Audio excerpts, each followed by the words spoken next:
नमस्कार। संसार क्रांति की टीम इस समय जींद में मौजूद है। आज हम बात करते हैं बीजेपी के वरिष्ठ नेता सुरेंद्र बरवाड़ा। सुरेंद्र बरवाड़ा जी, सबसे पहले तो स्वागत आपका संसार क्रांति खास कार्यक्रम में। आपका धन्यवाद है जी संसार क्रांति की तरफ से। जी सर। और आज मैं आपके बीच में जी ये बात कहना चाहूँगा जी सर। कि जींद एक पिछड़ा हुआ इलाका है। जी सर। जींद पिछड़ा हुआ शहर है बिल्कुल। और यहाँ पे एग्रीकल्चर सेक्टर में भी पिछड़ा हुआ है, जी बेरोजगारी के सिस्टम से भी पिछड़ा हुआ है, जी विकास की दृष्टि से भी पिछड़ा हुआ बिल्कुल। है।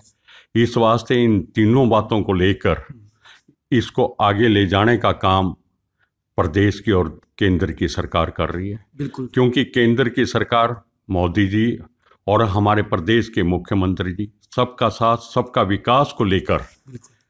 हमारी पार्टी सत्ता में आई है बिल्कुल। और उसको इस 4 साल के अंदर हरियाणा प्रदेश के अंदर सबको साथ लेकर चलने का काम हमारे प्रदेश की सरकार और मुख्यमंत्री जी कर रहे हैं। बिल्कुल। सुरेंद्र जी, आपकी तरफ से यदि हम युवाओं की बात करते हैं तो जींद क्षेत्र में काफ़ी अच्छा समय गुजारा है, आपने युवाओं को लेकर के भी मोटिवेट किया है। तो अब क्या उनकी दशा और दिशा सुधारने का आपकी तरफ से, युवा जो बेरोजगारी का मुद्दा है, तो उनकी दशा और दिशा सुधारने का क्या प्रयास रहेगा आपकी तरफ से? क्योंकि पिछले जब से ये देश आज़ाद हुआ है 70 साल से, तब से बेरोजगारी को प्राथमिकता देने का काम नहीं किया पिछली सरकारों ने। इसके लिए कांग्रेस सरकार जिम्मेवार है, जो सबसे ज़्यादा सत्ता में रही केंद्र और प्रदेश के अंदर, और उसको शुरू से ही सिस्टम दे देते, यूथ को एजुकेशन के एक सिस्टम देने का काम करते।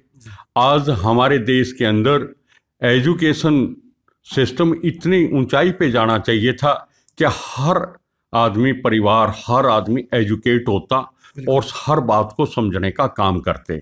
आज भी देश के अंदर, हमारे प्रदेश के अंदर एजुकेशन की कमी है। उसको दूर करने का काम, प्राथमिकता देने का काम हमारी सरकार ने किया। खासकर बेटियों की एजुकेट करने का काम किया। हर 22 किलोमीटर के ऊपर कॉलेज की शिक्षा देने का काम किया है, नए नए कॉलेज खोलने का काम किया है, और बेटी पढ़ाओ बेटी बचाओ का नारा देते हुए उसके ऊपर पूरा उतरने का काम हमारी सरकार कर रही है।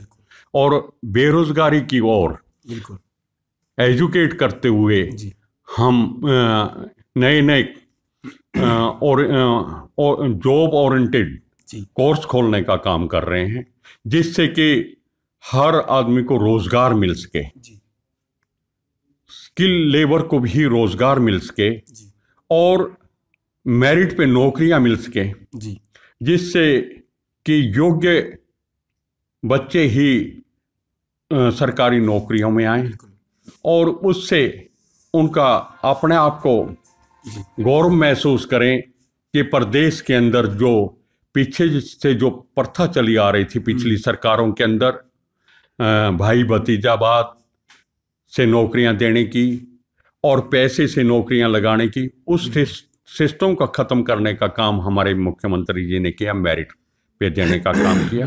इससे जो एजुकेशन में कमजोर बच्चे हैं वो शुरू से ही फैसला कर लेंगे कि मैंने किस दिशा के अंदर जाकर अपने रोजगार को अपने पैरों पे खड़ा होने का काम करना है। तो अब यदि सर हम बात करते हैं 2019 में चुनाव होने वाला, विधानसभा चुनाव, ऐसे में ही 2014 की भी हम बात करते हैं। मोदी लहर ने कार्य किया था हरियाणा के अंदर, एक मोदी लहर चली थी, और अभी बीजेपी ने लगभग 4 साल कार्यकाल जो रहा है इसका विकास के नाम पर। तो क्या लगता है अब जो 2019 में चुनाव होने वाला है, मोदी लहर कार्य कर पाएगी या जो बीजेपी ने जो विकास का जो कार्य किया है इसी के आधार पर मत मिलेगा? केंद्र के अंदर हमारी मोदी सरकार जी ने जो योजना गरीब लोगों के लिए देने का काम किया है, उसके अंदर आज पूरे देश की जनता एप्रिशिएट करती है और हर आदमी ये समझता है कि देश के अंदर एक योग्य प्राइम मिनिस्टर आया है जो सभी को साथ लेकर चलने का काम कर रहे हैं। और प्रधानमंत्री जी दोबारा 2019 के अंदर जो पार्लियामेंट का चुनाव आएगा, और निश्चित रूप से भारतीय जनता पार्टी के चलते हुए सरकार मोदी जी बनाएंगे। बिल्कुल सर। यदि प्रदेश की जो बात करें, प्रदेश के अंदर भी उसी पदों जिन पदों पर चलते हुए प्रदेश की सरकार काम कर रही है। हमारे मुख्यमंत्री जी एक ईमानदारी से भ्रष्टाचार को कम करने का काम कर रहे हैं, नौकरियां मेरिट पे देने का काम कर रहे हैं, सी और डी की जो इंटरव्यू है उसको भी पूरा कर कर सिर्फ एजुकेशन एक रिटन टेस्ट के ऊपर उनकी योग्यता के आधार पर ही उनको जॉब देने का काम करेंगे। और जहां तक सबका साथ सबका विकास को लेकर पूरे प्रदेश के अंदर उन्होंने हर हलके के अंदर जाकर, हर जिले के अंदर जाकर काम करने की बात की है। और खासकर जो पिछड़ा हुआ इलाका है उसको बराबर ले आने का काम किया है। इसी वास्ते जींद के अंदर जब जब भी वो आए तब तब उन्होंने पिछड़ेपन को दूर करने के लिए सौगात देने का काम किया है, हजारों करोड़ रुपए देने का काम किया। यहाँ अच्छी सुविधा देने के बात को लेके अच्छे हॉस्पिटल नहीं थे और स्वास्थ्य को ध्यान में रखते हुए मेडिकल कॉलेज देने का काम किया है। अगले 2 साल के अंदर वो मेडिकल कॉलेज बनकर पूरा हो जाएगा।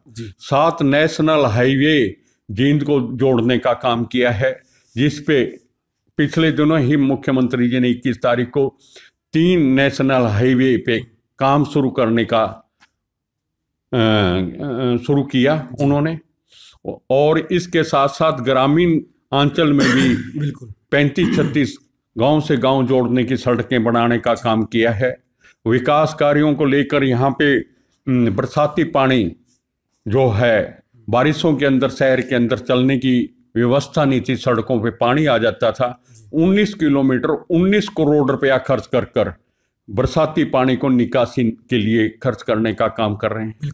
अर्बन स्टेट के अंदर 14 करोड़ रुपए देकर सीमेंट की सड़कें, ब्लॉक की सड़कें बनाने का काम चल रहा है जोरों पे। और 7-8 करोड़ रुपया सीवर के लिए देने का काम कर रहे हैं और इसको और भी सुंदर बनाने का काम करेंगे। इस वास्ते पूरे प्रदेश और देश के अंदर खासकर यहाँ भी हमारी गौ माता जो हमारे देश की पूजनीय हैं, उसको गौ को हम माता के रूप में भी पूजते हैं। उनको गौशाला के रूप में जगह जगह नंदीशाला, गौशाला खलवाकर और उनको एक जगह इकट्ठा करने का काम किया है, जिससे कि खेतों का नुकसान भी ना हो, उनको पेट भर पूरा खाना भी मिल सके, इसकी व्यवस्था करने का काम किया है और जनता के सहयोग से किया है। सर, जो जींद में उपचुनाव होने वाला है, क्या इसका असर 2019 में जो विधानसभा चुनाव होगा उसके ऊपर भी दिखाई देगा? निश्चित रूप से हमारे भारतीय जनता पार्टी की सरकार और हमारे मुख्यमंत्री जी मनोहर लाल जी सबका साथ विकास, सबका विकास, सबका साथ लेकर चलेंगे और यहाँ के पिछड़ेपन को लेकर दूर करने का काम किया है। और ये उपचुनाव ये बताएगा कि हरियाणा के अंदर हमने विकास किया है, उस पर मोहर लगाने का काम ये उपचुनाव करेगा। निश्चित रूप से हम जीतेंगे। आज जनता की आवाज है कि इस 4 साल के अरसे में काम हुए, पिछली सरकारों में काम नहीं हुए। और इसके साथ साथ इस बात के लिए भी मोहर लगाने का काम करेंगे इस उपचुनाव के अंदर कि भ्रष्टाचार को कम करने का काम किया है, खत्म करने का काम किया है हमारी सरकार ने। नौकरियों को मेरिट पे लगाने का काम किया है। इस बात को भी इस उपचुनाव के अंदर मोहर लगाने का काम यहाँ की विधानसभा की जनता करेगी।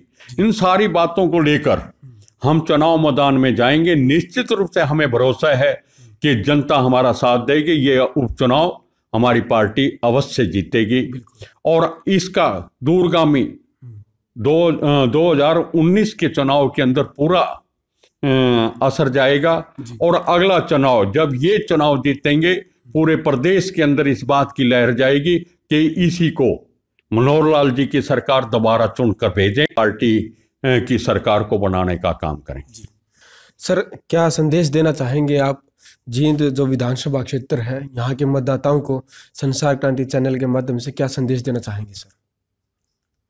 मैं जींद शहर के और ग्रामीण अंचल में रहने वाले बुजुर्गों और भाइयों को, माताओं और बहनों को ये बात कहना चाहूँगा कि आप सरकार का साथ दें और अच्छे लोगों को चुनकर भेजने का काम करें, जिससे कि इसी इलाके के पिछड़ेपन को दूर कर सकें और हमारी जो सरकार है उस सरकार का जितना भी साथ दोगे उतना ही जींद की जनता का विकास करने का काम और इस इलाके का विकास करने का, बेरोजगारी को दूर करने का काम हमारी प्रदेश की सरकार करेगी। 7 तारीख को हमारे दीपावली का त्यौहार आने वाला है, जो पूरा देश इसको मनाता है और दीवे जलाकर पूरे देश को रोशन करने का काम करते हैं।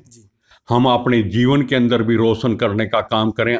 जब तक हम अंदर से रोशन नहीं होंगे और तभी दिवाली के इस त्यौहार का उपलक्ष्य जो है ये है कि रोशनी करें, हम अपने दिल के अंदर रोशनी करें।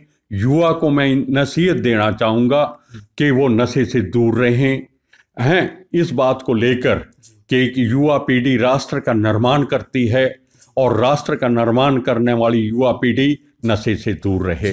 इन शुभकामनाओं के साथ मैं दिवाली की सभी को शुभकामनाएं देता हूँ। तो ये थे हमारे साथ बीजेपी के वरिष्ठ नेता सुरेंद्र बरवाड़ा। इन्होंने सभी हरियाणा वासियों को और जींद यदि विधानसभा क्षेत्र की बात करते हैं, मतदाताओं को अग्रिम दीपावली की शुभकामनाएं भी दी हैं और युवाओं को एक मुख्य रूप से संदेश दिया है कि वो अपने अंदर रोशनी जगाएं, मतलब उसका युवा निर्माण ही राष्ट्र निर्माण कहलाता है और युवा नशे से दूर रहे। तो अधिक जानकारी के लिए संसार क्रांति के साथ जुड़े रहिए। तब तक के लिए संसार क्रांति के लिए जींद से मैं जब भारद्वाज।